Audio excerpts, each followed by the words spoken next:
Hello everyone, आज हम बात करेंगे एसडीएस और नॉन एसडीएस के बारे में। हमें ये समझना बहुत ज़रूरी है कि क्योंकि कनाडा इस टाइम पे बहुत ही वेरिएबली बिहेव कर रहा है। मतलब वी रियली डोंट नो कि बहुत अच्छे से अच्छे केसेस पर भी रिफ्यूज़ल्स आ रहे हैं, कुछ केसेस ऐसे हैं जहाँ पर अनएक्सपेक्टेड पीपीआर्स आ रहे हैं। तो क्या एसडीएस और नॉन एसडीएस इसमें कोई रोल प्ले करता है? आई मीन टू से, क्या ऐसा है कि हम एसडीएस फाइल लगाएंगे तभी हमारा एक्सेप्टेंस आएगा, या नॉन एसडीएस फाइल लगाएंगे तो शायद हमारा रिफ्यूज़ल ही आएगा? देखिए, इस टाइम पर मेजरली क्या हो रहा है, सबसे इम्पॉर्टेंट बात, सबसे पहले हमें ये समझने की ज़रूरत है कि एसडीएस और नॉन एसडीएस में डिफरेंस क्या है। अगर मैं बात करती हूँ एसडीएस की, तो एसडीएस जो है स्टूडेंट्स डायरेक्ट स्ट्रीम, वो हमारे लिए कुछ कंट्रीज़ के लिए अप्रॉक्सीमेटली 14 कंट्रीज़ हैं जिसके लिए एसडीएस फाइलिंग अवेलेबल है। That is specifically made for students those who want to come to Canada for study purpose, alright. और जब वो स्टडी पर्पस के लिए आ रहे हैं तो they wanted few certain conditions जो फुलफिल हो रही हो उन कंट्रीज़ के स्टूडेंट से, तो हम एसडीएस कैटेगरी में आते हैं। And again it was specifically made for the purpose of giving quicker results and it would have better positivity rate, stating कि ये रीज़न ही इसका बच्चों का पढ़ाई करने का है, इसलिए ये पढ़ने के लिए आ रहे हैं बच्चे, तो इनका एक्सेप्टेंस ज़्यादा होगा and the visas would come within 3 weeks.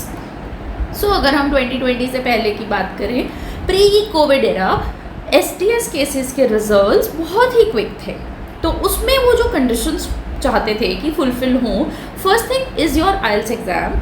अगर आपने अपना आइल्स एग्जाम दिया है और उसमें you got no module with less than 6 bands, so the first condition कि आइल्स गिवन हो और किसी भी मॉड्यूल में 5.5 बैंक्स नहीं हो।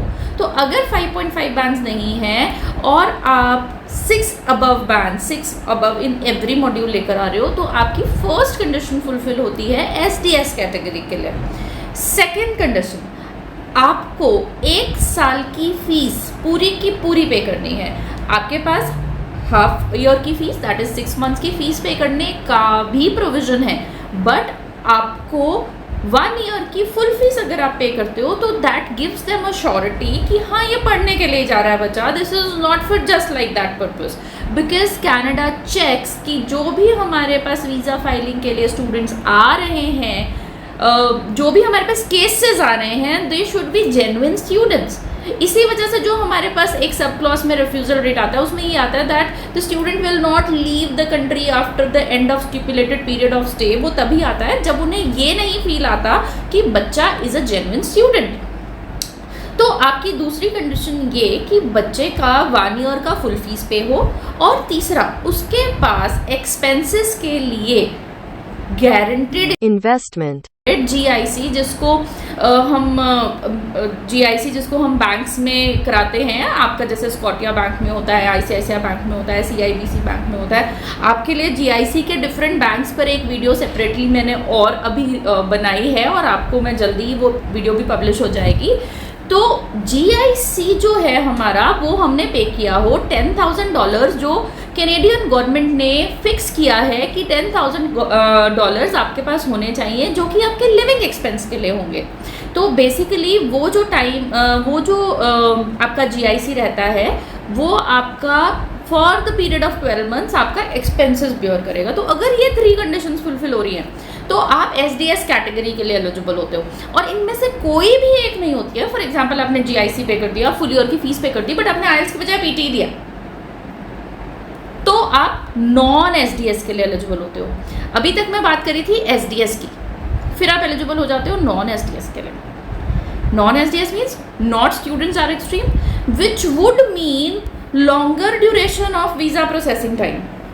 बट अब एक जो बड़ा यहाँ पर एक क्लॉज है, वो ये है कि आजकल नॉन एसडीएस के वीज़ाज जल्दी आ रहे हैं और एसडीएस के 3 मंथ्स का टाइम लगा रहे हैं।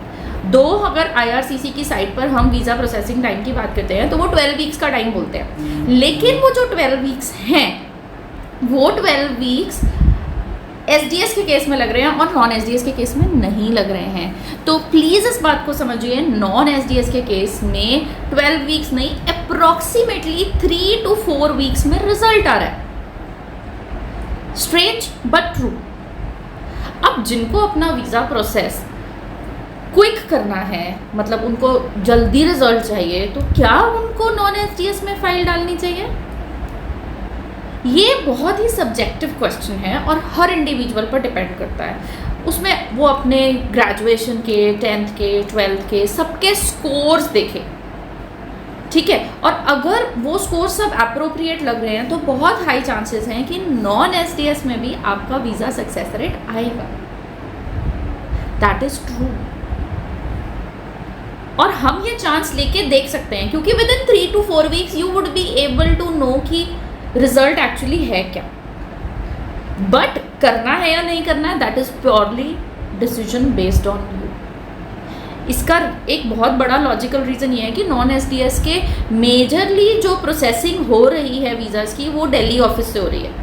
बट नॉन एसडीएस के जितने भी वीज़ा प्रोसेसिंग सेंटर्स हैं वो या तो ओटावा या फिर आपका एडमिंटन या फिर आपके मेजरली जो भी कनाडा में सेंटर्स हैं वहाँ पर हो रही है, जहाँ पर वो अभी उतनी वर्किंग स्टाफ कैपेसिटी के साथ काम नहीं कर पा रहे हैं जितने कि उनके पास केसेस हैं। तो इसलिए नॉन एसडीएस के रिजल्ट्स हमारे पास जल्दी आ रहे हैं।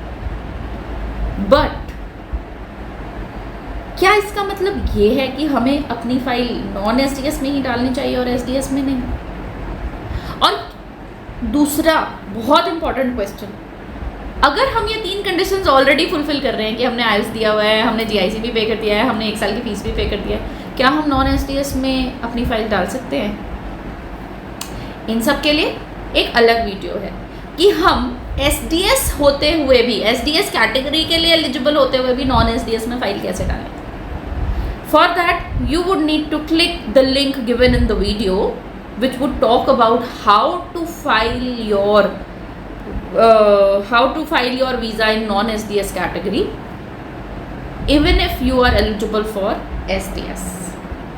Stay tuned to my videos. मेरा चैनल ज़रूर सब्सक्राइब करेगा क्योंकि कनाडा के वीज़ास में जो उथल पुथल हो रही है, और अगर आपका ड्रीम कनाडा जाने का ही है तो my videos can be a real help for you.